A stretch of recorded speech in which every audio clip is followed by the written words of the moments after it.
আবার বিশ্বনবী বললেন, ইন্নাল মুকসিতিনা ইনদাল্লাহি আলা মানাবিরা মিন নূর আন ইয়ামিনির রহমান, কিয়ামতের দিন যারা ন্যায় পরায়ণ হিসেবে আল্লাহর সামনে দাঁড়াবে, কিয়ামতের দিন রব্বুল আলামিন তার আরশের ডান দিকে ওই ন্যায় পরায়ণ লোকদের জন্য আরশের ডান দিকে একটা নূরের মিম্বারে তাদেরকে বসার সুযোগ করে দিবে।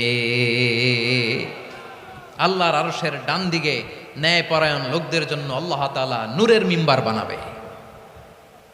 চারটেখানে কথা মনে করেছেন? আল আদাল, জাস্টিস, ইন্নাল্লাহা ইয়া'মুরু বিল আদল। আল্লাহ তাআলা এই আদালতের নির্দেশনা দেয়, সুবিচার, সুশাসন। প্রিয় ভাইয়েরা, এটা আমরা বাংলাদেশে চাই কি চাই না? এই যে অরাজকতা, এই যে অন্যায়, এই যে জুলুম, এই যে ইনকনসিস্টেন্সি, সমাজের অসঙ্গতির প্রধান কারণ জাস্টিস নাই, সুবিচার নাই, সুশাসন নাই। শেষবারের মতো আওয়াজ করে বলেন তো, আমরা বাংলাদেশে আদল চাই কি চাই না?